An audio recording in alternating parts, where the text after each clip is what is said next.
A Biblioteca Virtual do Estudante de Língua Portuguesa, BibVirt, apresenta Categorias Literárias. Idealização de Ana Paula Leite de Camargo e Isabel Pereira dos Santos. Apoio, Secretaria de Estado da Cultura de São Paulo.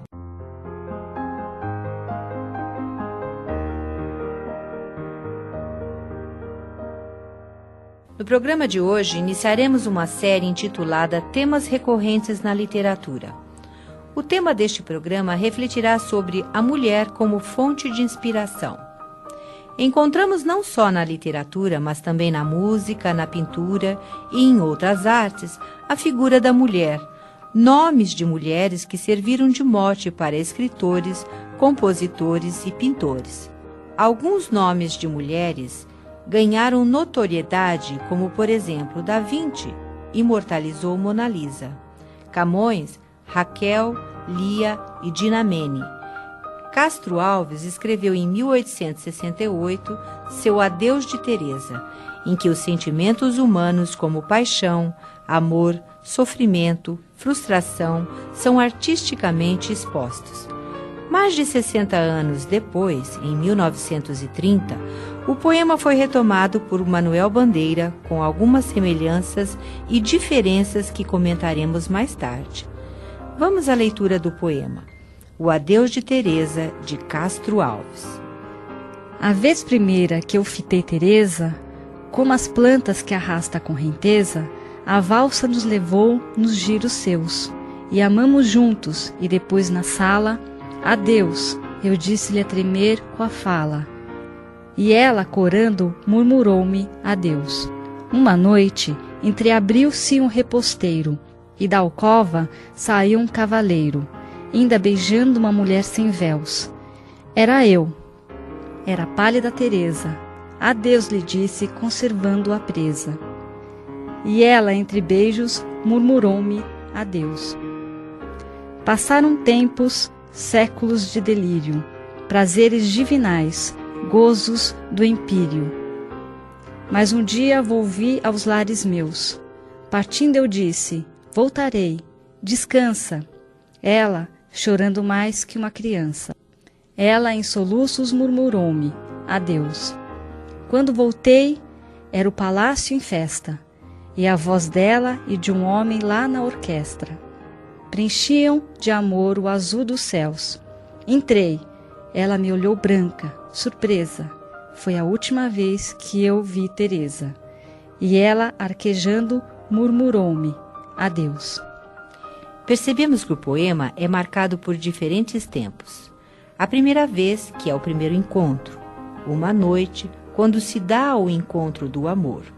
Passaram tempos, a continuação do amor e os prazeres. A expressão séculos indica os gozos do céu, pois empírio significa céu. O desencontro é marcado pela expressão de tempo, um dia, quando se dá a separação dos amantes. A palavra adeus no poema tem dois significados, o de até logo, nas primeiras 3 vezes em que aparece no poema, e o de adeus para sempre, que marca a separação definitiva dos amantes. Este adeus do último verso não deixa espaço para a volta. Castro Alves nos mostra as emoções de um homem que se apaixona à primeira vista, mostra o encanto de ser apaixonado diante do encontro do amor. Mostra depois a separação, mas com uma promessa de volta e o sentimento de uma mulher que chora, expressando mágoa pela separação. Na última estrofe, marcado pela expressão de tempo quando, o autor mostra a surpresa da mulher ao ver o amor antigo, agora já impossível pelo encontro de um outro amor. Embora esse novo amor seja motivo de festa, Teresa ainda apresenta sentimentos de amor ou de saudade, expressos nas palavras branca e arquejando. No próximo programa, refletiremos sobre o poema Teresa, de Manuel Bandeira, que usa o mesmo formato de Castro Alves, mas isso é uma outra história. Até lá! A BibVirt apresentou Categorias Literárias. Apresentação, Sueli Lopes e Ana Paula Leite de Camargo. Seleção de textos, Sueli Lopes e Maria José Machado. Trilha sonora, André Luiz Santos. Sonoplastia, Wagner de Paula. Agradecimentos ao Estúdio Multimeios do CCE da USP. Apoio, Secretaria de Estado da Cultura de São Paulo.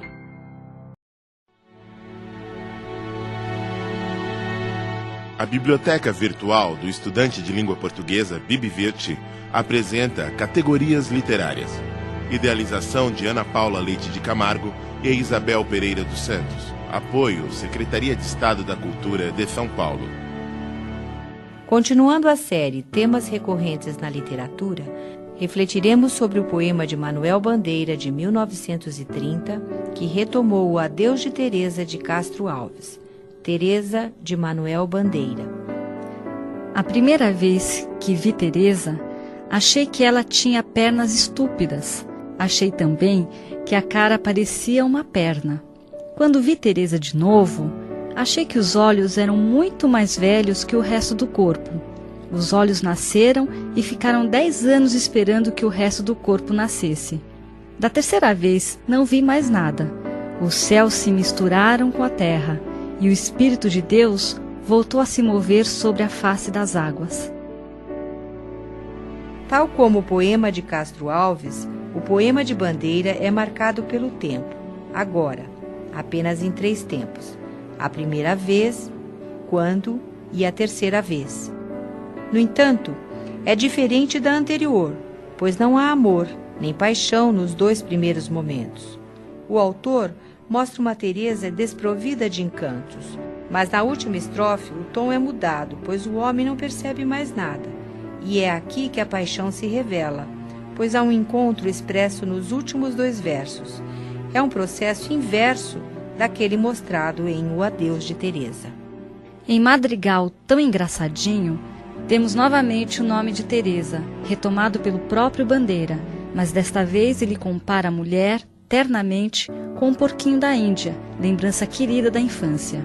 Madrigal Tão Engraçadinho, de Manuel Bandeira. Teresa, você é a coisa mais bonita que eu vi até hoje na minha vida. Inclusive o porquinho da Índia, que me deram quando eu tinha 6 anos. Passemos agora ao nome Teresa, retomado por Drummond em Quadrilha, que mostra uma ciranda de sentimentos e o desencontro entre os personagens. Quadrilha, de Carlos Drummond de Andrade. João amava Teresa, que amava Raimundo, que amava Maria, que amava Joaquim, que amava Lili, que não amava ninguém. João foi para os Estados Unidos, Teresa para o convento. Raimundo morreu de desastre. Maria ficou para a tia. Joaquim suicidou-se e Lili casou com J. Pinto Fernandes, que não tinha entrado na história. Todos se desencontram e o encontro se dá apenas entre Lili, que não amava ninguém, e J. Pinto Fernandes, que não havia entrado na história. Motivado pelo humor, Celso Bessa usa a forma e o estilo de Drummond para criar uma paródia, voltada para o mundo empresarial, mostrando a hierarquia na empresa. Da mesma forma que Drummond, Bessa apresenta uma situação inicial para, logo depois, contar o que aconteceu com cada um dos personagens. Também imitando Drummond, coloca o personagem J. Pinto de Andrade, que não havia entrado na história. Vamos ao texto. Quadrilha Corporativa, de Celso Bessa. João mandava em Teresa, que mandava em Raimundo, que manda em Maria, que mandava Joaquim, que mandava a Lili, que era raspa de tacho no organograma, e não mandava em ninguém. João foi para os Estados Unidos, Teresa para o concorrente. Raimundo subiu e foi desastre. Maria ficou para a tia do departamento. Joaquim suicidou-se e Lili casou com J. Pinto Fernandes, que comprou 51% das ações e passou a mandar nessa história. Você também pode fazer isso. Divirta seus familiares e amigos com sua própria criação, fazendo a paródia de um poema. Até o nosso próximo programa. A BibVirt apresentou Categorias Literárias. Apresentação, Sueli Lopes e Ana Paula Leite de Camargo. Seleção de textos, Sueli Lopes e Maria José Machado. Trilha sonora, André Luiz Santos. Sonoplastia, Wagner de Paula. Agradecimentos ao Estúdio Multimeios do CCE da USP. Apoio, Secretaria de Estado da Cultura de São Paulo.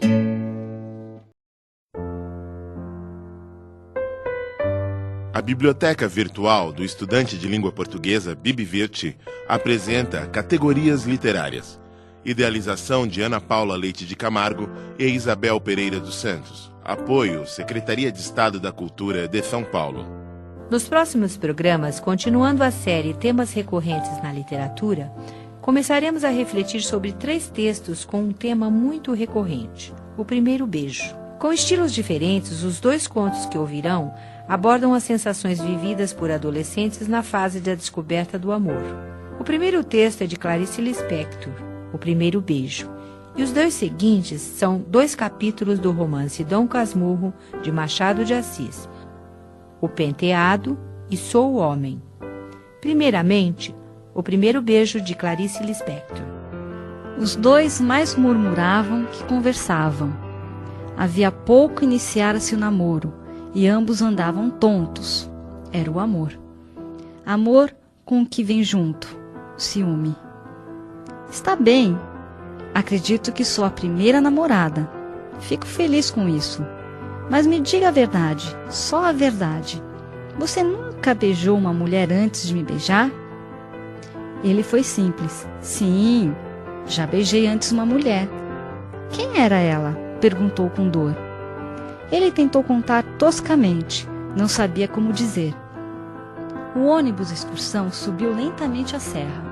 Ele, um dos garotos no meio da garotada em algazarra, deixava a brisa fresca bater-lhe no rosto, e mesmo a sede começara. Brincar com a turma, falar bem alto, mais alto que o barulho do motor. Puxa vida, como deixava a garganta seca, uma sede enorme, maior do que ele próprio. E nem sombra de água. O jeito era mesmo esperar. Não sabia como e por quê, mas agora se sentia mais perto da água. Pressentia mais próxima, e seus olhos saltavam para fora da janela, procurando a estrada, penetrando entre os arbustos, espreitando, farejando. O instinto animal dentro dele não errara. Na curva inesperada da estrada, o chafariz, de onde brotava num filete a água sonhada. O ônibus parou. Todos estavam com sede, mas ele conseguiu ser o primeiro a chegar ao chafariz de pedra, antes de todos. De olhos fechados, entreabriu os lábios e colou-os ferozmente ao orifício de onde jorrava a água. O primeiro gole fresco desceu, escorrendo pelo peito, era a vida voltando, e com esta encharcou todo o seu interior arenoso até se saciar. Agora podia abrir os olhos.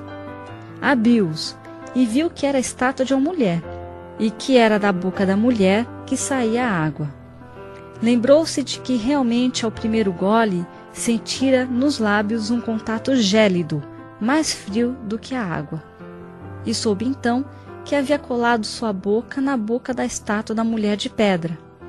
A vida havia jorrado dessa boca, de uma boca para outra. Intuitivamente, confuso na sua inocência, sentia intrigado. Mas não é de uma mulher que sai o líquido vivificador, o líquido germinador da vida. Olhou a estátua nua. Ele a havia beijado. Sofreu um tremor que não se via por fora e tomou-lhe o corpo todo, estourando pelo rosto em brasa viva.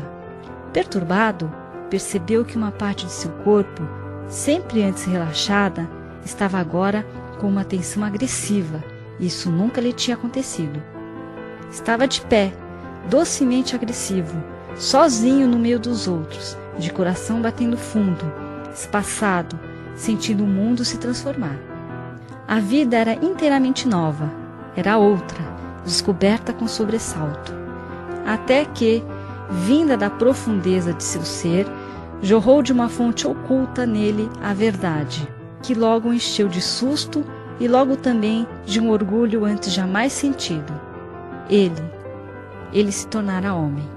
Clarice Lispector, Felicidade Clandestina. Até o nosso próximo programa. A BibVirt apresentou Categorias Literárias. Apresentação, Sueli Lopes e Ana Paula Leite de Camargo.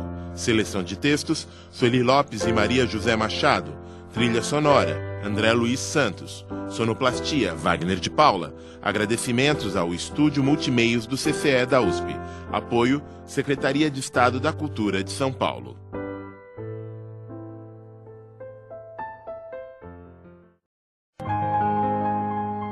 A Biblioteca Virtual do Estudante de Língua Portuguesa, BibVirt, apresenta Categorias Literárias. Idealização de Ana Paula Leite de Camargo e Isabel Pereira dos Santos. Apoio, Secretaria de Estado da Cultura de São Paulo. No programa de hoje, continuando a série Temas Recorrentes na Literatura, voltamos a falar das emoções de um adolescente diante das descobertas da vida. Refletiremos como Machado de Assis descreve as emoções de Bentinho, personagem de Dom Casmurro, ao ter a experiência do seu primeiro beijo. Vamos ao texto. O Penteado. E Capitu deu-me as costas, voltando-se para o espelho. Peguei-lhe dos cabelos, colhi-os todos e entrei a alisá-los com o pente, desde a testa até as últimas pontas, que lhe desciam à cintura. Em pé não dava jeito. Não esquecestes que ela era um nadinha mais alta do que eu. Mas ainda que fosse da mesma altura, pedi-lhe que se sentasse. Senta-te aqui, é melhor. Sentou-se. Vamos ver o grande cabeleireiro, disse-me rindo. Continuei a alisar os cabelos com muito cuidado e dividi-os em 2 porções iguais para compor as 2 tranças. Não as fiz logo, nem assim depressa, como podem supor os cabeleireiros de ofício, mas devagar, devagarinho, saboreando pelo tato aqueles fios grossos que eram parte dela. O trabalho era atrapalhado, às vezes por desazo, outras de propósito, para desfazer o feito e refazê-lo. Os dedos roçavam na nuca da pequena, ou nas espáduas vestidas de chita, e a sensação era um deleite. Mas, enfim, os cabelos iam acabando, por mais que eu os quisesse intermináveis. Não pedi ao céu que eles fossem tão longos como os da aurora, porque não conhecia ainda essa divindade que os velhos poetas me apresentaram depois. Mas desejei penteá-los por todos os séculos dos séculos, tecer 2 tranças que pudessem envolver o infinito por um número inominável de vezes. Se isto vos parecer enfático, desgraçado leitor, é que nunca penteastes uma pequena, nunca pusestes as mãos adolescentes na jovem cabeça de uma ninfa. Uma ninfa! Todo eu estou mitológico. Ainda há pouco, falando de seus olhos de ressaca, cheguei a escrever Tétis. Risquei Tétis. Risquemos ninfa. Digamos somente uma criatura amada. Palavra que envolve todas as potências cristãs e pagãs. Enfim, acabei as 2 tranças. Onde estava a fita para atar-lhe as pontas? Em cima da mesa, um triste pedaço de fita enxovalhada. Juntei as pontas das tranças, uni-as por um laço, retoquei a obra, alargando aqui, achatando ali, até que exclamei: pronto! Estará bom? Veja no espelho. Em vez de ir ao espelho, que pensais que fez Capitu? Não vos esqueçais que estava sentada de costas para mim. Capitu derreou a cabeça a tal ponto que me foi preciso acudir com as mãos e ampará-la. O espaldar da cadeira era baixo.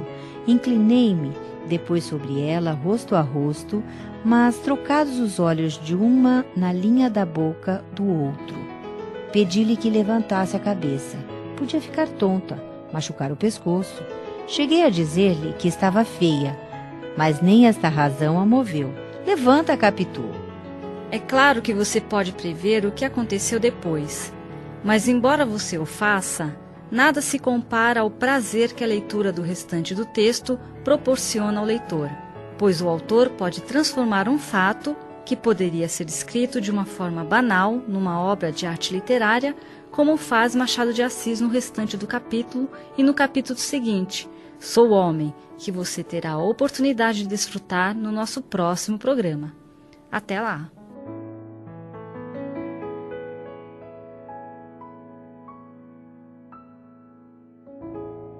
A BibVirt apresentou Categorias Literárias. Apresentação: Sueli Lopes e Ana Paula Leite de Camargo. Seleção de textos, Sueli Lopes e Maria José Machado.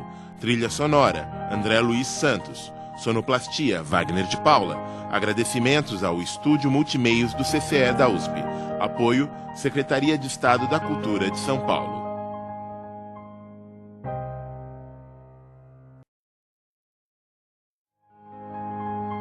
A Biblioteca Virtual do Estudante de Língua Portuguesa, BibVirt, apresenta Categorias Literárias.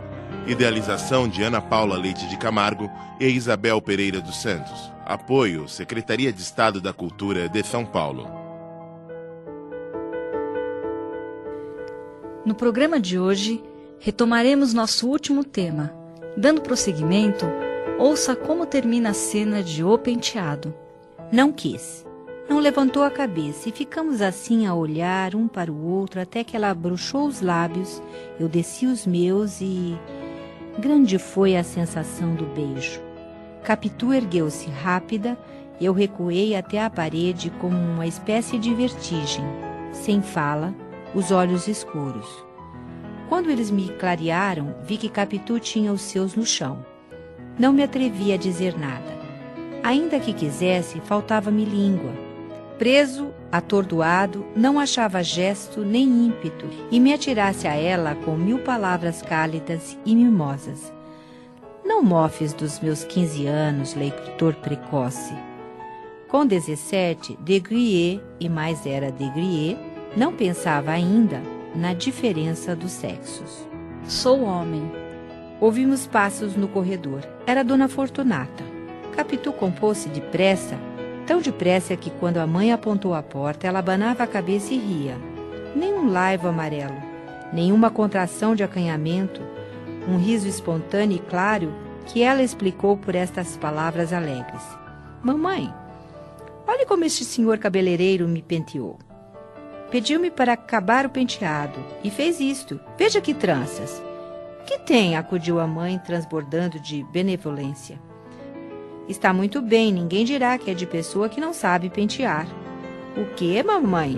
Isto, redarguiu Capitu, desfazendo as tranças.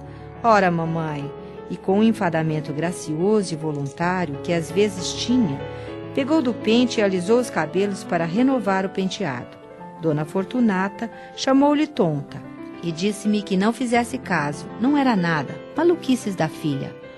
Olhava com ternura para mim e para ela. Depois, parece-me que desconfiou. Vendo-me calado, enfiado, cosido à parede, achou talvez que houvera entre nós algo mais que penteado, e sorriu por dissimulação. O beijo de Capitu fechava-me os lábios. Uma exclamação, um simples artigo, por mais que investisse com força, não logravam romper de dentro, e todas as palavras recolheram-se ao coração murmurando. Eis aqui um que não fará grande carreira no mundo, por menos que as emoções o dominem. Assim, apanhados pela mãe, éramos dous e contrários, ela encobrindo com a palavra o que eu publicava pelo silêncio. Dona Fortunata tirou-me daquela hesitação, dizendo que minha mãe me mandara chamar para a lição de latim. O padre Cabral estava à minha espera. Era uma saída. Despedi-me e enfiei pelo corredor. Andando, ouvi que a mãe censurava as maneiras da filha, mas a filha não dizia nada. Corri ao meu quarto, peguei 2 livros, mas não passei à sala da lição. Sentei-me na cama, recordando o penteado e o resto. Tinha estremeções, tinha uns esquecimentos em que perdi a consciência de mim e das coisas que me rodeavam, para viver não sei onde, nem como, e tornava a mim. E via a cama, as paredes, os livros, o chão, ouvia algum som de fora, vago, próximo ou remoto, e logo perdia tudo para sentir somente os beiços de Capitu. Sentia-os estirados, embaixo dos meus, igualmente esticados, para os dela, e unindo-se uns aos outros. De repente, sem querer, sem pensar, saiu-me da boca esta palavra de orgulho. Sou homem. Recomendamos a audição completa do livro Dom Casmurro no site da BibVirt, www.bibvirt.futuro.usp.br. Esse Bibivirt é BIBVIRT. Até nosso próximo programa. A Bibivirt apresentou Categorias Literárias. Apresentação, Sueli Lopes e Ana Paula Leite de Camargo. Seleção de textos, Sueli Lopes e Maria José Machado. Trilha sonora, André Luiz Santos. Sonoplastia, Wagner de Paula. Agradecimentos ao Estúdio Multimeios do CCE da USP. Apoio, Secretaria de Estado da Cultura de São Paulo.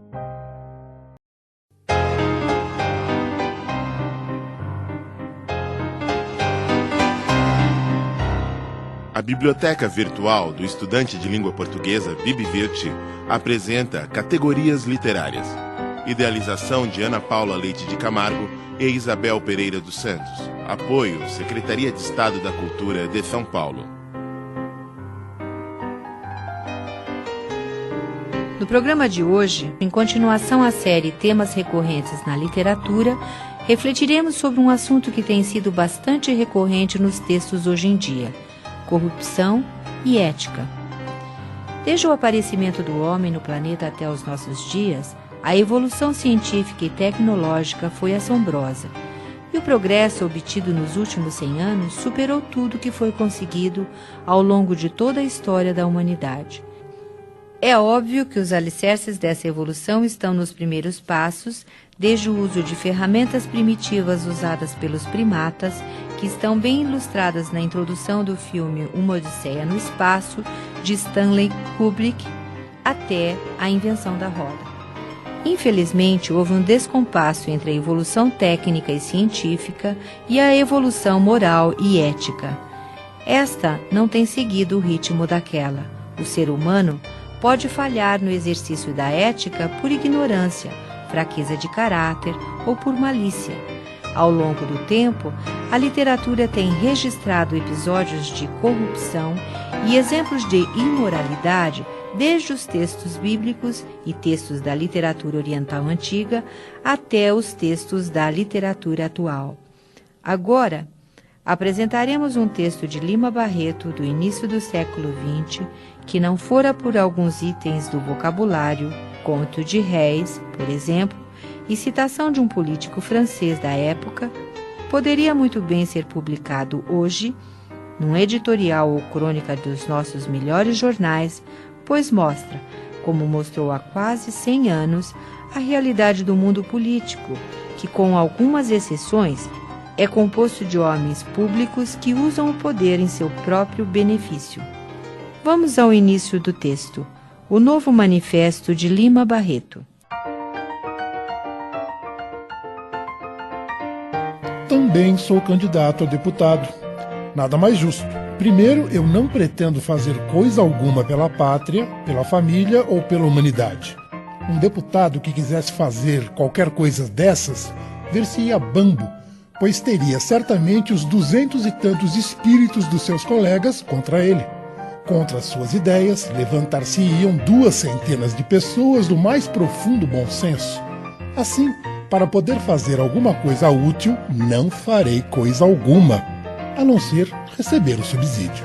Eis aí em que vai consistir o máximo da minha ação parlamentar, caso o preclaro eleitorado sufrague o meu nome nas urnas.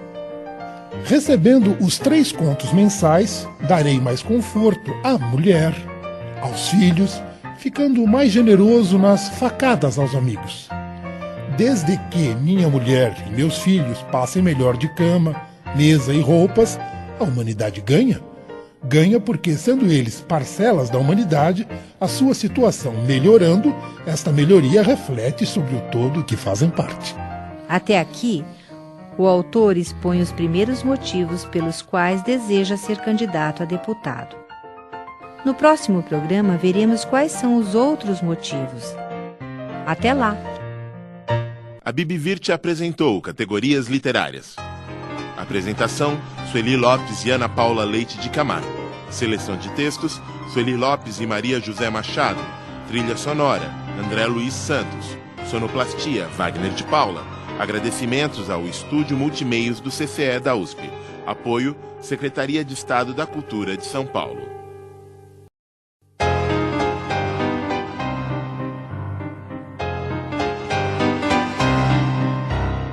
A Biblioteca Virtual do Estudante de Língua Portuguesa BibVirt apresenta Categorias Literárias. Idealização de Ana Paula Leite de Camargo e Isabel Pereira dos Santos. Apoio Secretaria de Estado da Cultura de São Paulo.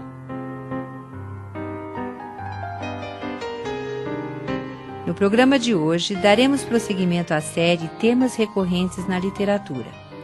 No programa anterior, Lima Barreto, em seu texto Novo Manifesto, mostra algumas das razões pelas quais o autor quer candidatar-se a deputado. Se prestarmos atenção à conduta de muitos de nossos políticos e outros homens públicos, com poder de decisão sobre a vida de tantos outros seres humanos, conduta esta amplamente divulgada pela mídia falada e escrita, não somente no Brasil, que infelizmente ocupa uma das piores posições na lista dos países mais corruptos do mundo, mas também em outros países, tanto mais como menos desenvolvidos que nós. Reflita sobre essa situação e ouça as outras razões pelas quais o personagem do texto deseja ser um deputado. Compare com o que acontece nos dias atuais e procure observar as qualidades do texto que o tornam tão atual. Vamos agora à exposição dos outros motivos.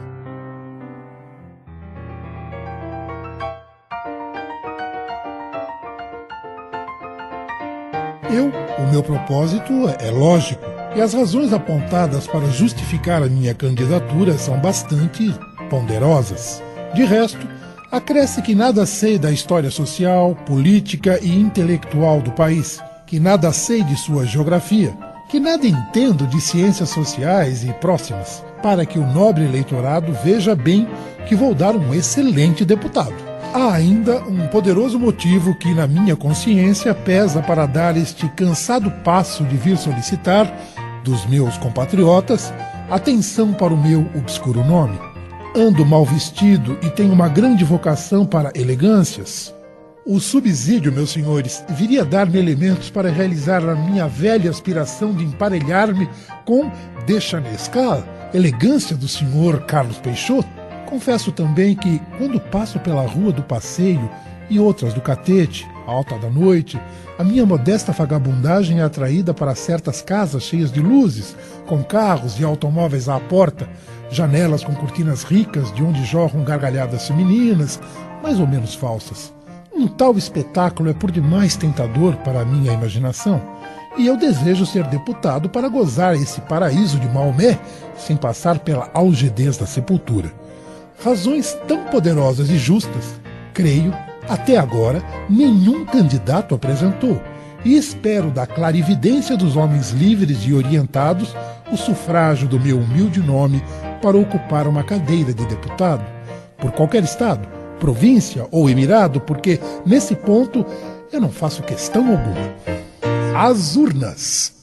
Vida Urbana, Lima Barreto, Crônicas Escolhidas, São Paulo, Ática, 1995. A literatura tem se preocupado com todas as facetas do homem, com as relações humanas, denunciado injustiças sociais e exposto cruamente as mazelas da humanidade.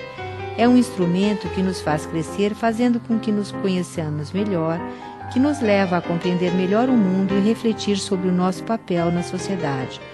Ampliando nossa visão de mundo, ela nos faz mais observadores, mais críticos, mais conscientes e mais aptos para exercer a ética e a cidadania. Temos todos uma responsabilidade social e o dever de buscar nossa felicidade e colaborar para a transformação do mundo em um lugar mais justo e mais feliz, e livre do cinismo e da hipocrisia. Em outros programas, abordaremos também os temas literários que nos falam de nossas próprias emoções, descobertas, fantasias e desejos, e tudo aquilo que nos torna humanos. Até o próximo programa. A BibVirt apresentou Categorias Literárias. Apresentação, Sueli Lopes e Ana Paula Leite de Camargo. Seleção de textos, Sueli Lopes e Maria José Machado. Trilha sonora, André Luiz Santos. Sonoplastia, Wagner de Paula. Agradecimentos ao Estúdio Multimeios do CCE da USP. Apoio, Secretaria de Estado da Cultura de São Paulo.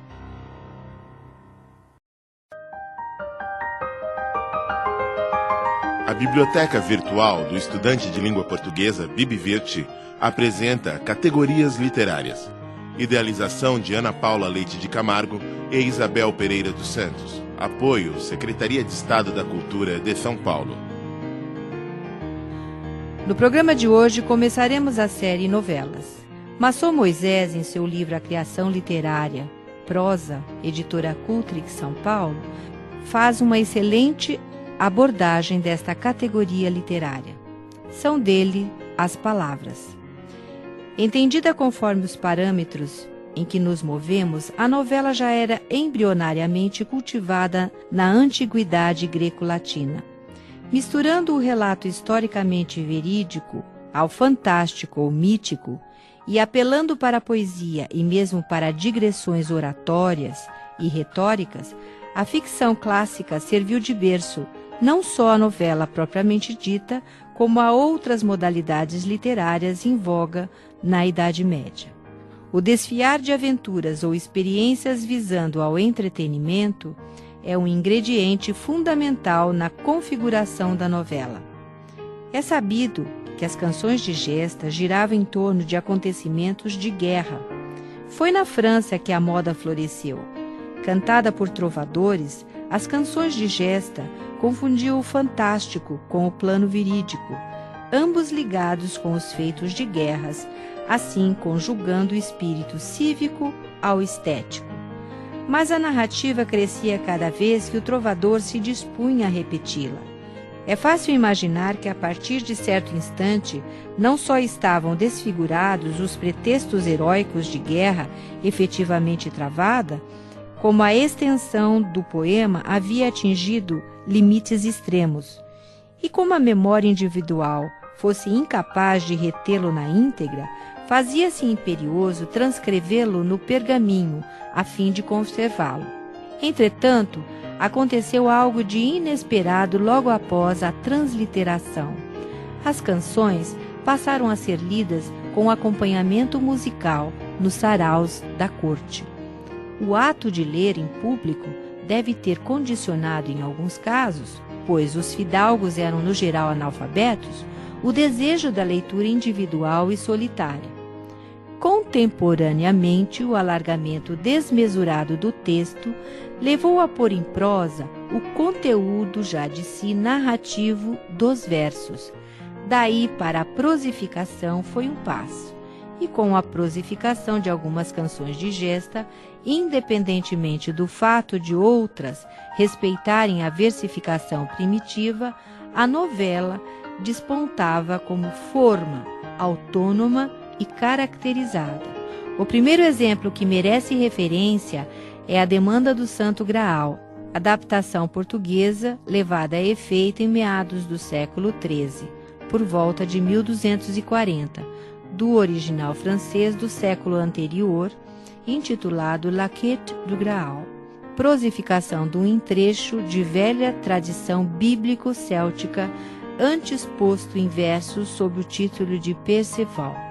Crescendo continuamente ao longo dos séculos, o tema da busca do cálice em que José de Arimateia colheu o sangue de Cristo foi agregando outras narrativas pertencentes à mesma linhagem novelística, como a morte do rei Arthur e o caso amoroso entre Lancelot e Guinevere.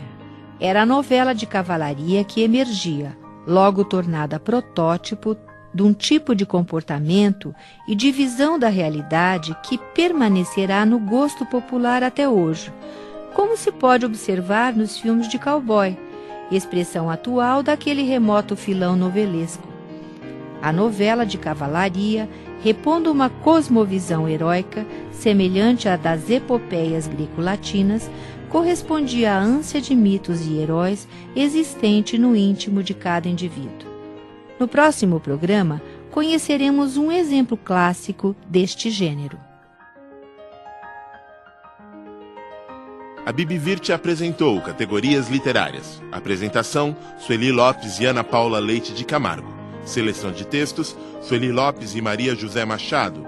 Trilha sonora, André Luiz Santos. Sonoplastia, Wagner de Paula. Agradecimentos ao Estúdio Multimeios do CCE da USP. Apoio, Secretaria de Estado da Cultura de São Paulo.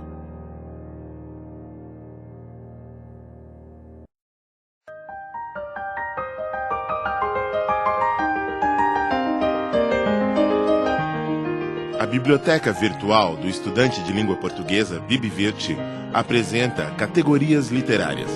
Idealização de Ana Paula Leite de Camargo e Isabel Pereira dos Santos. Apoio, Secretaria de Estado da Cultura de São Paulo. No programa anterior, falamos de como surgiram as novelas. No programa de hoje, retomaremos nosso tema, dando um exemplo clássico do gênero. Segundo Maçom Moisés, em seu livro A Criação Literária, editora Cultrix, São Paulo, a obra O Tempo e o Vento constitui uma novela, ainda que impregnada de certos recursos próprios da técnica romanesca, o que faz com que muitos estudiosos a classifiquem de romance. Vamos conhecer agora um pouco desta obra de Érico Veríssimo.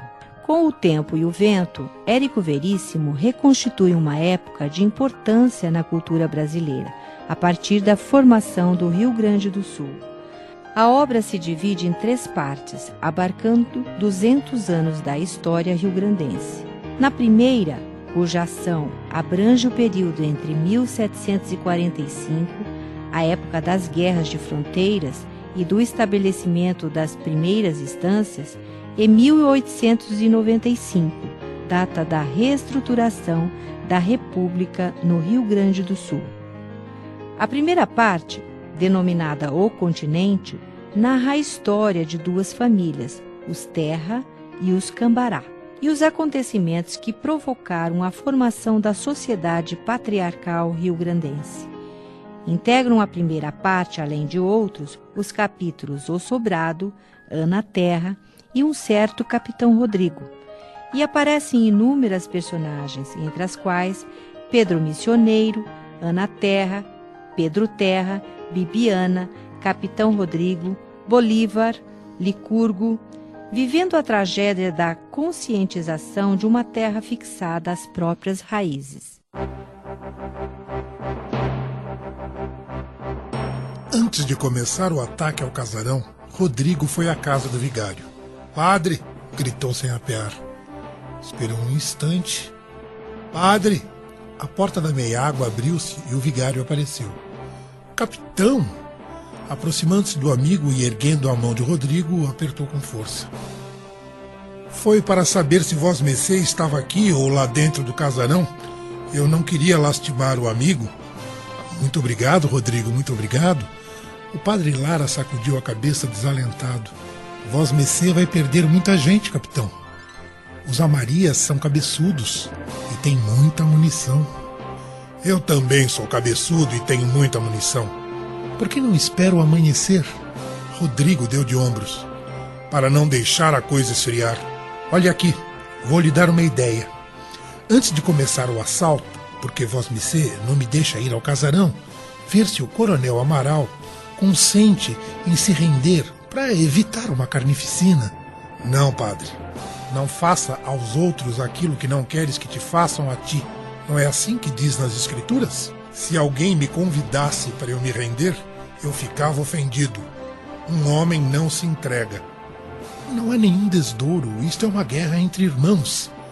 "São as mais brabas, padre. São as mais brabas." De cima do cavalo, Rodrigo ouvia a respiração chiante e dificultosa do sacerdote.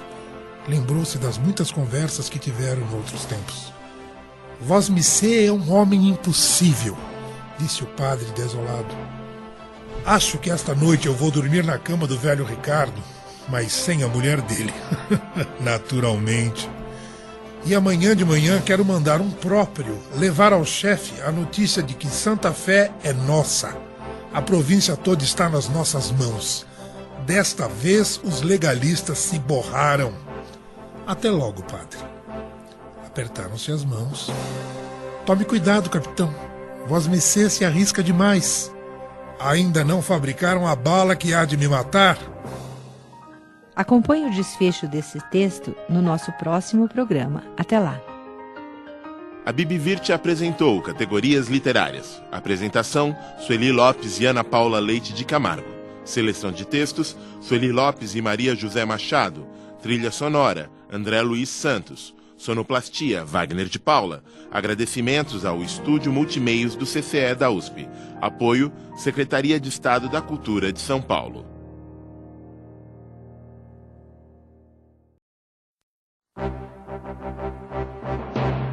A Biblioteca Virtual do Estudante de Língua Portuguesa, Bibivirte, apresenta categorias literárias.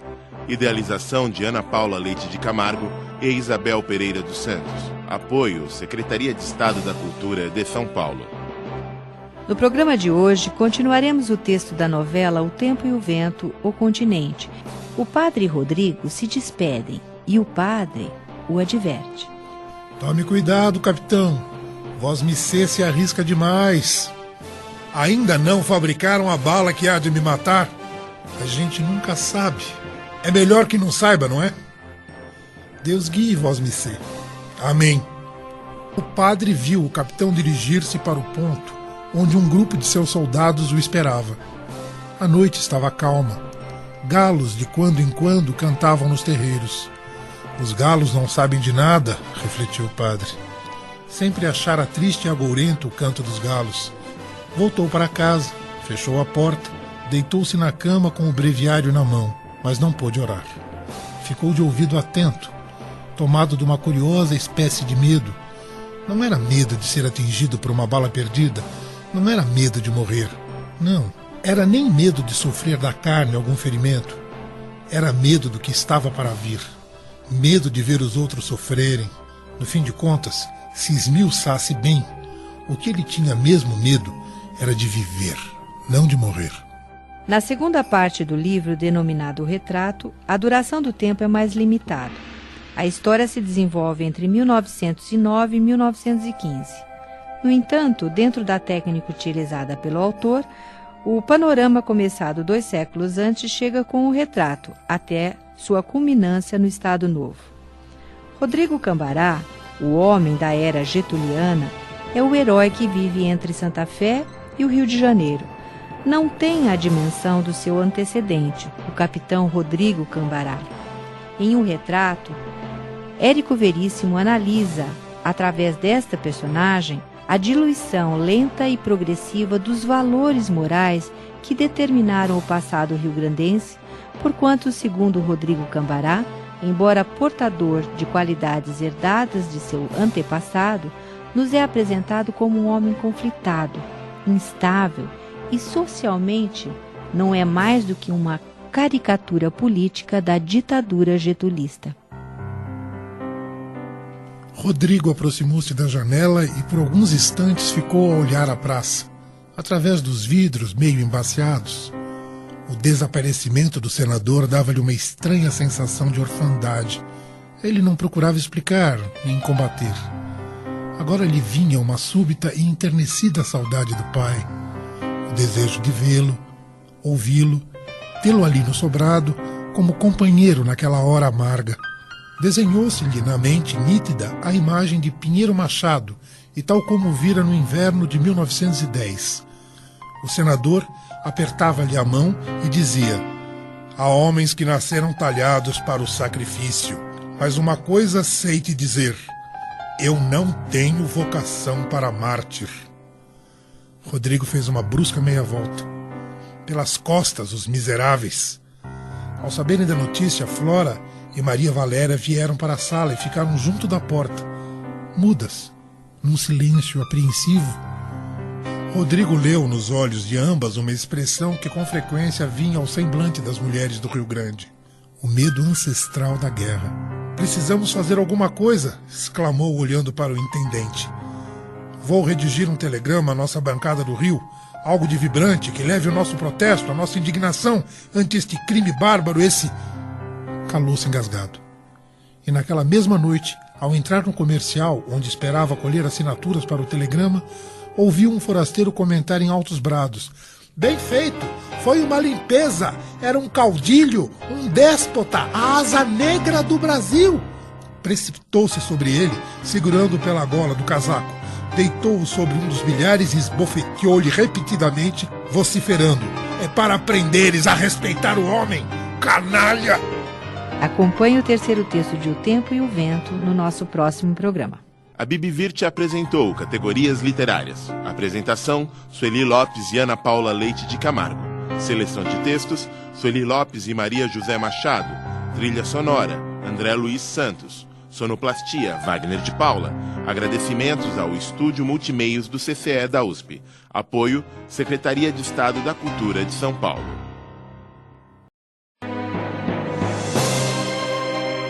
A Biblioteca Virtual do Estudante de Língua Portuguesa, Bibivirte, apresenta categorias literárias.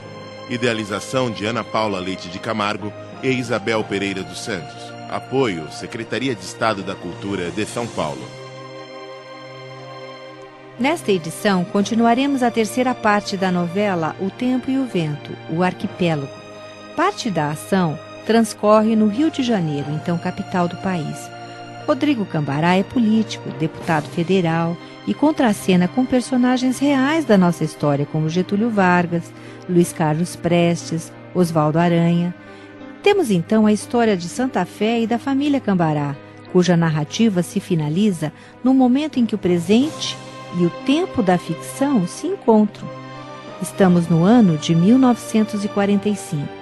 A célula familiar se desagrega, simbolizada inicialmente pelo sobrado, agora transformada no arquipélago da incomunicabilidade.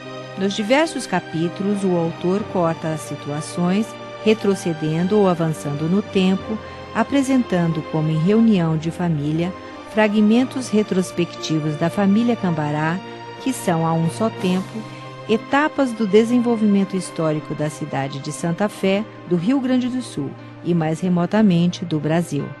Vamos ouvir agora um fragmento do capítulo final, Encruzilhada, em que Floriano Cambará, que é alter ego do próprio Veríssimo, começa a escrever o romance que seria O Tempo e o Vento. Floriano entrou em casa depois da meia-noite, quando já haviam cessado nas ruas os ruídos das comemorações. E a noite se preparava para ser madrugada. No silêncio do casarão, só ouviu o tic-tac do relógio de pêndulo e, vindo do andar superior, o surdo bater da cadeira de balanço de Maria Valéria. O sobrado está vivo, pensou sorrindo. Entrou na sala de visitas, acendeu uma das lâmpadas menores e ficou por algum tempo a olhar afetuosamente o retrato de corpo inteiro do pai.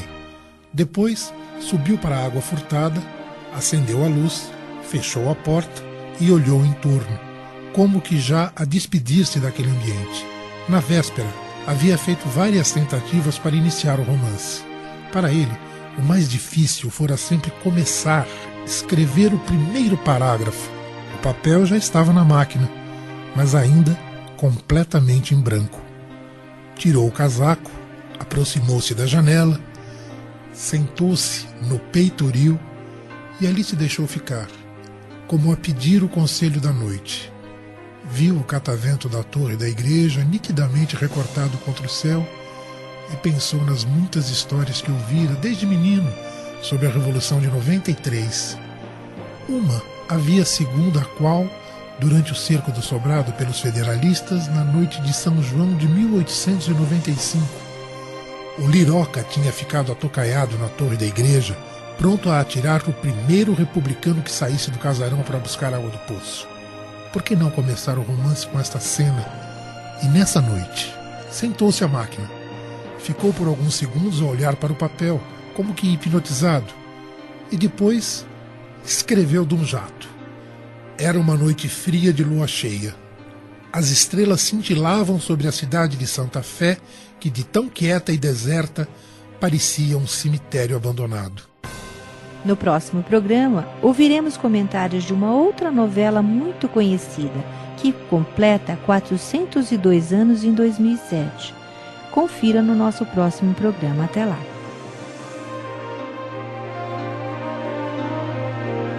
A Bibivirte apresentou categorias literárias. Apresentação, Sueli Lopes e Ana Paula Leite de Camargo.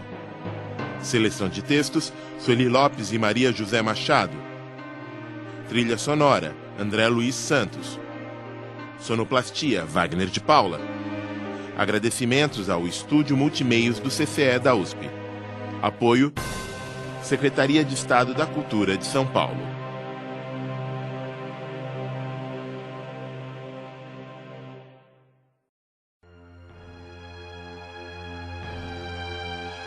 A Biblioteca Virtual do Estudante de Língua Portuguesa, BibVirt, apresenta Categorias Literárias. Idealização de Ana Paula Leite de Camargo e Isabel Pereira dos Santos. Apoio, Secretaria de Estado da Cultura de São Paulo.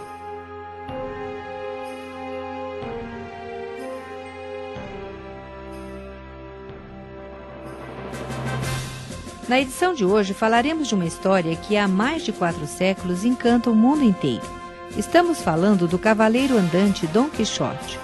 Jorge Luiz Borges, escritor argentino, diz: poderiam se perder todos os exemplares do Quixote em castelhano e nas traduções. Poderiam perder-se todos, mas a figura de Dom Quixote já é parte da memória da humanidade. Felipe de Castro, no site Ciência Hoje, escreveu: um cavaleiro andante que vivia num mundo de sonhos e seu fiel escudeiro resolveram, no século XVII, caminhar pela Espanha à procura de aventuras. Essa história, a princípio simples, elevou seu criador ao posto de um dos maiores escritores da literatura mundial. Estamos falando do espanhol Miguel de Cervantes, que em 1605 escreveu El ingenioso hidalgo Don Quijote de la Mancha. Naquela época, os livros de cavalaria eram muito populares, narravam histórias fantásticas como os personagens nobres, puros, que lutavam pelo amor, pela paz e pela justiça. Miguel de Cervantes resolveu inovar e criou um personagem que gostava demais de ler esses livros. Gostava tanto que enlouqueceu, a ponto de querer imitar os seus heróis. O nobre endoidecido andava pela Espanha como se fosse um desses grandes homens dos livros de cavalaria, mas para que sua história fosse parecida com as maravilhosas proezas daqueles heróis, a imaginação delirante de Don Quixote fez alguns ajustes na realidade. Tratava monges como feiticeiros e lutava com moinhos de vento como se fossem gigantes malfeitores, convencendo-se de que apenas homens destemidos como ele poderiam derrotá-los, e assim trazer paz e justiça para a Espanha. A história de Don Quixote encantou muitas pessoas. No mesmo ano em que o livro foi lançado, foram feitas 6 edições. No que se refere a traduções, a obra só é superada pela Bíblia. Além disso, inspirou peças de teatro, óperas, balés, filmes, programas e desenhos animados. Os espanhóis Salvador Dalí, Pablo Picasso e o brasileiro Cândido Portinari foram alguns dos pintores que tentaram dar forma aos personagens de Cervantes. O escritor brasileiro Monteiro Lobato também era fã da história e escreveu Dom Quixote para crianças, contado por Dona Benta. A herança de Dom Quixote é tão forte que existe até um adjetivo, quixotesco, para se referir aos homens que, como cavaleiro, são extremamente idealistas. O engenhoso fidalgo e seu fiel escudeiro. Ao escrever Dom Quixote, Miguel de Cervantes pretendia ridicularizar os livros de cavalaria. Assim, em seu livro, o personagem principal é um nobre que enlouqueceu porque lia sem parar esses romances. Amadís de Gaula, Diana, La Araucana e Orlando Furioso são alguns desses livros citados por Cervantes como pertencentes à biblioteca de Dom Quixote. O nobre chamava-se, na verdade, Alonso Quijano e acreditava de tal forma nos ideais cavalheirescos do amor, paz e justiça que se preparou para sair pelo mundo em defesa desses valores. Numa região espanhola chamada Mancha, Alonso Quijano escolheu um título bonito para usar, Dom Quixote de la Mancha. Depois, apelidou um cavalo velho de Rocinante e elegeu uma mulher ideal, a quem dedicou seu amor, uma camponesa que ele viu como uma dama da alta nobreza e a quem deu o nome de Dulcinea del Toboso. Em suas aventuras, Quixote levou junto seu fiel escudeiro, pobre camponês, Sancho Panza. Conheça mais sobre esta obra no próximo programa. Até lá! A Bibivirte apresentou Categorias Literárias. Apresentação, Sueli Lopes e Ana Paula Leite de Camargo. Seleção de textos, Sueli Lopes e Maria José Machado. Trilha sonora, André Luiz Santos. Sonoplastia, Wagner de Paula. Agradecimentos ao Estúdio Multimeios do CCE da USP. Apoio, Secretaria de Estado da Cultura de São Paulo.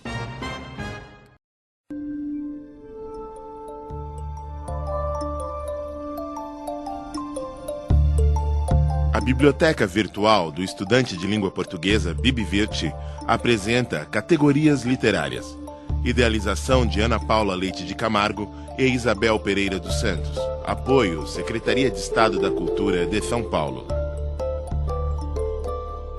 Continuando a nossa edição sobre a obra de Dom Quixote, que é uma novela, mas por muitos denominada de romance, ouviremos 2 entrevistas ao jornal A Folha de São Paulo, no caderno especial de sábado, 18 de junho de 2005, por ocasião da comemoração dos 400 anos da obra.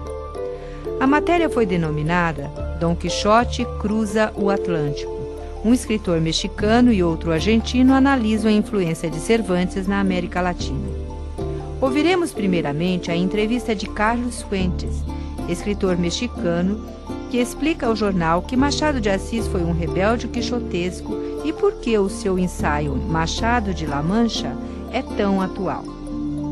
No ensaio Machado de La Mancha, o senhor comparou Cervantes a Machado de Assis. Ainda crê que essa análise siga atual? Sim. Cervantes tem no século XVIII 2 seguidores, Laurence Sterne, com Tristan Shandy, e Denis Diderot, com Jacques o Fatalista. Depois triunfa o que chamo de romance de Waterloo. Napoleão e o herói napoleônico são o centro do romance realista do século XIX. Mas a herança de Cervantes, a do livro que se sabe livre e do livro que se funda na imaginação literária, só tem um expoente no século XIX, na América Latina, que se chama Machado de Assis. A ideia de que Cervantes inaugurou o romance moderno foi criado no romantismo. O senhor acredita que ainda se possa fazer tal leitura? Esse é um conceito mais importante do que nunca, porque Cervantes rompeu os moldes do gênero. Colocou para dialogar o picaresco, que é Sancho Panza, com a épica cavalheiresca, que é Dom Quixote. Estabeleceu um diálogo de gêneros e introduziu o poema de amor, a novela italiana, bizantina, pastoral, a paródia e as notícias. Todos os gêneros imagináveis estão nesse livro. Dom Quixote faz do romance um gênero dos gêneros. O que estamos fazendo é voltar a Cervantes. Gunther Grass, Milan Kundera, Garcia Marques e eu mesmo seguimos o grande modelo cervantino, não respeitando normas de pureza num gênero tão impuro como o romance. Mas como é a leitura de Dom Quixote no século XXI? No que difere da leitura do século XVI ou XIX? As leituras mudam.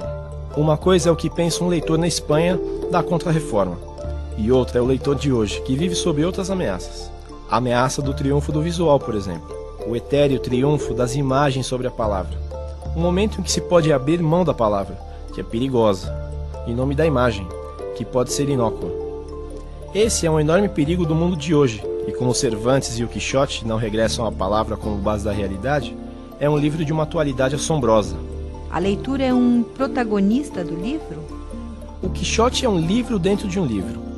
Cervantes cria uma série de referências com a relação à literatura.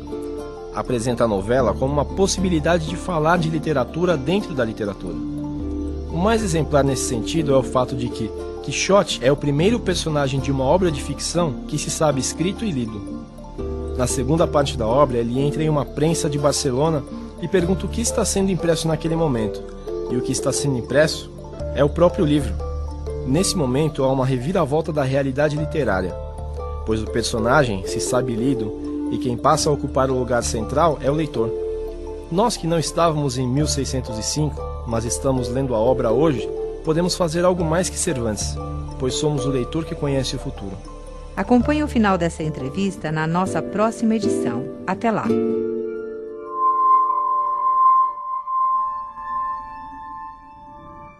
A Bibivirte apresentou categorias literárias. Apresentação, Sueli Lopes e Ana Paula Leite de Camargo. Seleção de textos, Sueli Lopes e Maria José Machado. Trilha sonora, André Luiz Santos.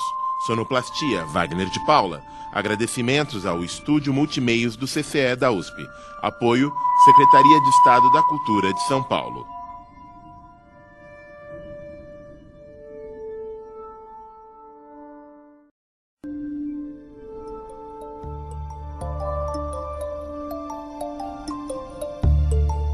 A Biblioteca Virtual do Estudante de Língua Portuguesa, Bibivirte, apresenta categorias literárias. Idealização de Ana Paula Leite de Camargo e Isabel Pereira dos Santos. Apoio, Secretaria de Estado da Cultura de São Paulo. Na edição anterior, ouvíamos uma entrevista de Carlos Fuentes ao jornal A Folha de São Paulo, em que ele analisa a influência de Cervantes na América Latina. O senhor acha possível comparar Cervantes com o Quixote? Dom Quixote é um romance misterioso. O personagem tem muitos aspectos e é muito contraditório, pois parece um louco, mas muitas vezes resulta ser muito racional. Ele pode se sentar e falar da Idade de Ouro, mas de repente confunde uma venda com um castelo. Só que depois começa a falar das armas e das letras como se fosse um filósofo. É um personagem bastante complexo. Ele intervém na vida sentimental dos outros personagens com uma extrema lucidez, ainda que às vezes os confunda com magos e princesas. Estão aí as idas e vindas entre a realidade e a fantasia para nos dizer que há uma realidade concreta, mas também há uma realidade da imaginação. Essa é a grande mensagem de Cervantes. Para o senhor, qual é a passagem mais marcante do romance?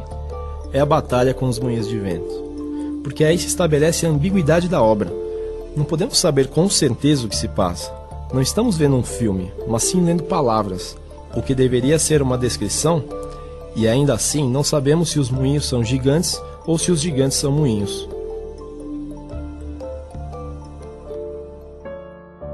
A segunda entrevista é do escritor argentino Tomás Eloy Martínez. Como Cervantes influencia a literatura latino-americana? Todos nascemos de Cervantes. Assim como Cervantes nasce das novelas de cavalaria, nós, latino-americanos, nascemos de Cervantes e das Crônicas das Índias. O realismo mágico, maravilhoso já estão ali. A mulher como figura emblemática, sublime, inalcançável, e também a mulher como encarnação do pecado, a prostituta. Os dois extremos da visão da mulher na literatura masculina vêm de Cervantes. Também nele está um elemento importante para a literatura latino-americana, que é a escritura como felicidade. Isso se encontra até em autores infelizes, ou desgraçados como Euclides da Cunha, ou em outros como Rubem Fonseca, Nelly da Pinhon ou Chico Buarque. Cervantes contribuiu para criar a sensibilidade moderna? Por um lado, Cervantes foi um símbolo da Contra-Reforma, que estava ali no apogeu da Espanha. Por outro, Dom Quixote respira um ar de liberdade que é moderno. Quase não há experiência nem verbal nem estrutural do romance moderno que não esteja incluída em Dom Quixote. Todas as grandes descobertas do romance estão ali. A crítica norte-americana se surpreendeu com o fato de que em A Noite do Oráculo, Paul Auster, há uma história que se interrompe e nunca mais retoma. Isso foi visto como uma descoberta experimental, mas é algo que já está em Dom Quixote, no episódio do encontro com o cavaleiro com o biscainho. Mas esse episódio depois volta a ser relatado, na verdade, de outro narrador. Sim, mas nunca se sabe exatamente o que aconteceu depois que o biscainho alçou a espada. A partir daí é tudo incerto. A história fica interrompida. Outra característica moderna do livro é o fato de se tratar de um romance dentro de um romance, e de contar com a presença do autor dentro do romance. E ainda temos os personagens discutindo entre si o que haviam feito antes. Tudo isso é pura inovação, revestido de uma enorme simplicidade. A narração é feita com naturalidade, como se estas experimentações fossem parte do relato. Uma das riquezas do romance é de que tudo o que é novo passa inadvertido. Ouça a continuação desta entrevista no nosso próximo programa. A Bibivirte apresentou categorias literárias. Apresentação, Sueli Lopes e Ana Paula Leite de Camargo. Seleção de textos, Sueli Lopes e Maria José Machado. Trilha sonora, André Luiz Santos. Sonoplastia, Wagner de Paula. Agradecimentos ao Estúdio Multimeios do CCE da USP. Apoio, Secretaria de Estado da Cultura de São Paulo.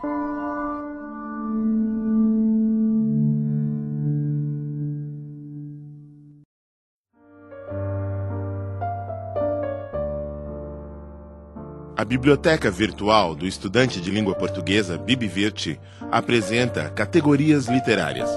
Idealização de Ana Paula Leite de Camargo e Isabel Pereira dos Santos. Apoio, Secretaria de Estado da Cultura de São Paulo.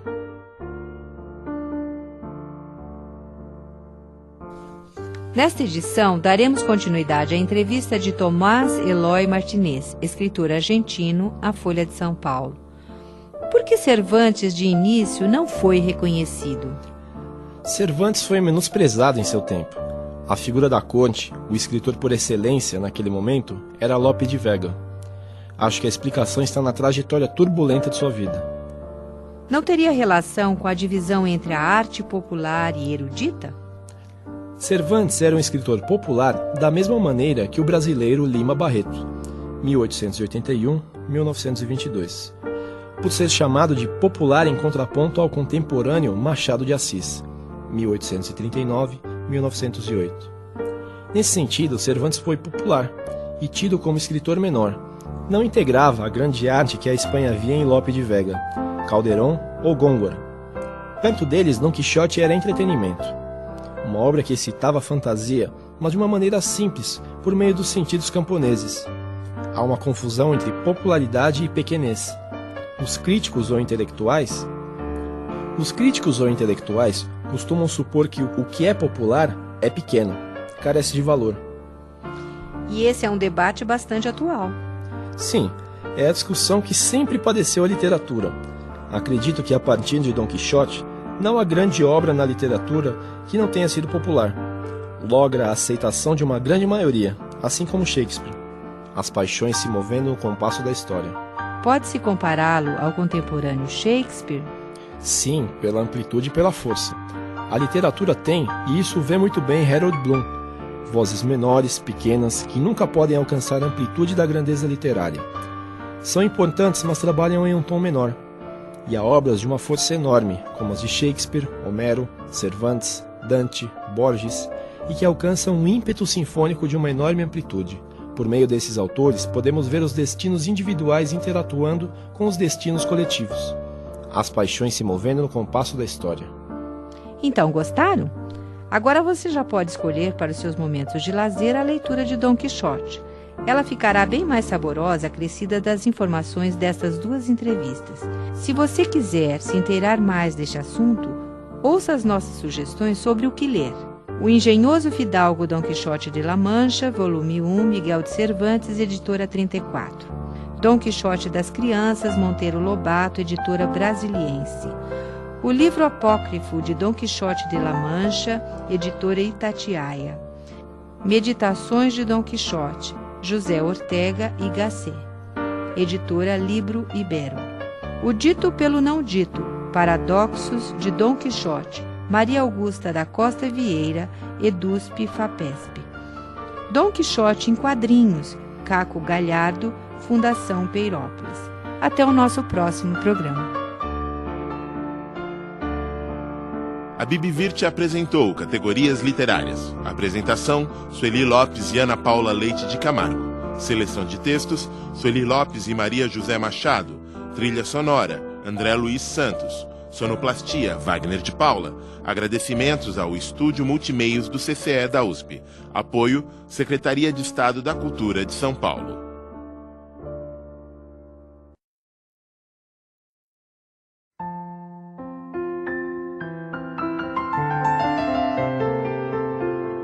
A Biblioteca Virtual do Estudante de Língua Portuguesa, BibVirt, apresenta Categorias Literárias. Idealização de Ana Paula Leite de Camargo e Isabel Pereira dos Santos. Apoio, Secretaria de Estado da Cultura de São Paulo. No programa de hoje, começaremos a série Romance. E o que é a categoria romance? Segundo Massot Moisés, a faculdade essencial do romance é de reconstruir, recriar o mundo. O fluxo da vida e do mundo. Uma vida sua, um mundo seu, recriado com meios próprios e intransferíveis, conforme uma visão particular, única, original. Exatamente por ser o romance uma recriação do mundo, os grandes romancistas se têm mostrado sensíveis ao tema de uma sociedade em dissolução. Nos programas futuros falaremos de muitos autores mesclando os antigos e os contemporâneos. Começaremos com ficção estrangeira, sucessos do passado e do presente. Primeiro, Pássaros Feridos, de Colin McClure. Personagens maravilhosos povoam este livro. O dedicado Paddy, que esconde uma recordação muito íntima. A zelosa Fiona, o violento e atormentado Frank e os outros filhos do casal. Cleary, que trabalham de sol a sol e dedicam à droguida a energia e devoção que a maioria dos homens destinam às mulheres. Maggie, Ralph e os filhos de Maggie, Justin e Dane. Pássaros Feridos é um verdadeiro fenômeno literário. Tim, de Colin McClure. A mesma autora de Pássaros Feridos. Tim é um comovente romance que mostra ao leitor as duas reações da sociedade diante de uma pessoa portadora de deficiência mental. De um lado, aqueles que respeitam essa pessoa e seus direitos como cidadão, e de outro, aqueles que a tratam com preconceito, focando o olhar não nas qualidades desse cidadão, nos seus talentos, naquilo que ele pode fazer, mas sim nas suas dificuldades e limitações. Tim, rapaz bonito, jovem e forte, sente um grande amor por uma moça muito mais velha, porque esta o acolheu com amor e carinho, quando Tim vai fazer um trabalho de jardinagem na casa dela. A história conta as alegrias, os percalços e dificuldades que esta relação traz aos dois personagens. É uma história simples, surpreendente, humano como só McLuhan sabe contar. Magnífico. O Caçador de Pipas. É a história de Amir e Hassan, amigos que têm em comum o fato de serem órfãos de mãe. Apesar da convivência diária, uma grande distância os separa. Amir é filho de um rico empresário e pertence à etnia Pashtu, enquanto Hassan é filho de um empregado da casa e pertence à etnia Hazara, discriminada no Afeganistão, país árabe de sociedade rígida que é cenário do romance. Embora sempre juntos, Amir é por muitas vezes cruel com seu amigo e não o ajuda quando este é brutalmente violentado por 3 jovens. Covarde, Amir finge não ter visto a cena e se cala, mas carrega sua culpa durante muitos anos. O Afeganistão, antes uma monarquia, é invadido pelos russos e a vida de todos se torna muito difícil no país talibã. Amir e o pai emigram para os Estados Unidos e deixam Hassan e o pai dele para trás. Nos Estados Unidos, pai e filho, despojados de seus bens, levam uma árdua vida de imigrantes, até que Amir comece a trabalhar para se reestruturar financeiramente. No entanto, o sentimento de culpa ainda está nele, e para se redimir, ele empreende uma grande viagem de volta ao Afeganistão. Retrato realista da vida. O Caçador de Pipas é uma história humana que mistura amor, coragem, fidelidade, amizade, mas também crueldade, covardia e brutalidade. Khaled Hosseini, O Caçador de Pipas. Continuaremos na nossa próxima edição. A Bibivirt apresentou Categorias Literárias. Apresentação, Sueli Lopes e Ana Paula Leite de Camargo. Seleção de textos, Sueli Lopes e Maria José Machado. Trilha sonora, André Luiz Santos. Sonoplastia, Wagner de Paula. Agradecimentos ao Estúdio Multimeios do CCE da USP. Apoio, Secretaria de Estado da Cultura de São Paulo.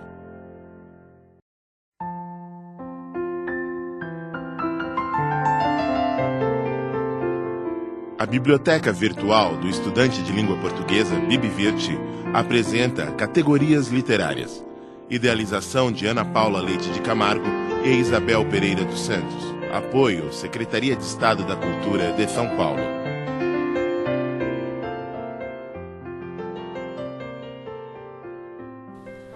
No programa de hoje, retomaremos nossa última edição em que apresentamos algumas resenhas de livros recomendados pela revista Veja.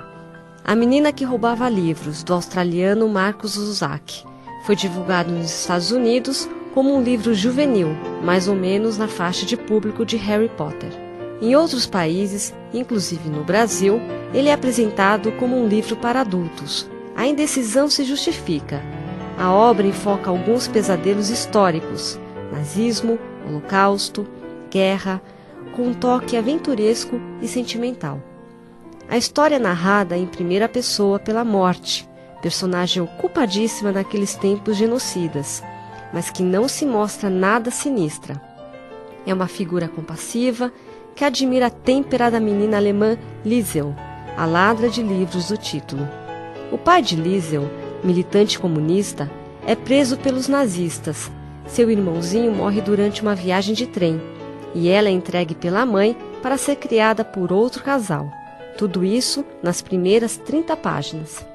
É melhor ler com a caixa de lenços de papel por perto. A menina ainda vai fazer amizade com um fugitivo judeu que se esconde no porão de sua casa e sobrevive a um bombardeio que soterra muitos amigos queridos.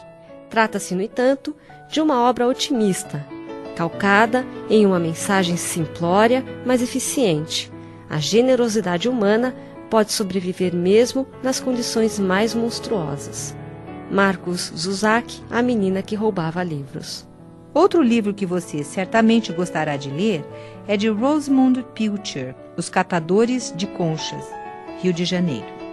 Penélope Killing é filha de Laurence Sterne, um pintor talentoso, e de Sophie, uma francesa forte, independente, muito mais jovem que o marido e filha de um dos melhores amigos do pintor.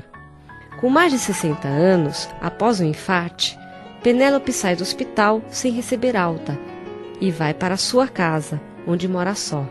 De seus 3 filhos, Olivia é a mais bem-sucedida profissionalmente. Nancy, a mais velha, vive um padrão de vida além de suas posses, vivendo em uma mansão numa aldeia da região de Cotswold, Inglaterra, sustentada de forma penosa por seu marido, George. Noel, o mais moço, trabalha em uma agência de publicidade em Londres. Embora não tenha um bom salário, aluga um apartamento e tem amigos na alta sociedade, que o convidam para finais de semana em casas de campo elegantes e frequentadas por pessoas que ele admira por serem ricas. Filho de um casamento mal-sucedido, da mãe com o subtenente Killing, que fazia o curso de artilharia e acaba lutando na Segunda Grande Guerra, foram criados pela mãe, pois o pai raramente aparecia em casa, mesmo após o final da guerra. Após a separação do marido, Penélope continua em Londres, até vender a casa e comprar outra numa pequena vila nos arredores de Londres, cidade em que Olivia trabalha em uma grande empresa. Olivia é a primeira a saber do infarte e se preocupa com a mãe, que não aceita ter uma acompanhante. Penélope procura fazer os trabalhos da casa, com a ajuda de uma diarista de quem é amiga. Durante a guerra, Penélope conhece Richard, o grande amor de sua vida, mas este é morto em combate. Agora, após o infarte, seu sonho é fazer uma visita a Cornwall, onde passara a infância, mas nenhum filho pode acompanhá-la. É neste momento que ela decide vender esboços das pinturas do pai, morto há alguns anos, e com 2 jovens faz a tão sonhada viagem dirigindo seu próprio carro, pois os jovens não dirigem. Você vai se envolver com a história. Encerramos aqui mais um programa de categorias literárias. Até o próximo. A Bibivirte apresentou Categorias Literárias. Apresentação, Sueli Lopes e Ana Paula Leite de Camargo. Seleção de textos, Sueli Lopes e Maria José Machado. Trilha sonora, André Luiz Santos. Sonoplastia, Wagner de Paula. Agradecimentos ao Estúdio Multimeios do CCE da USP. Apoio, Secretaria de Estado da Cultura de São Paulo.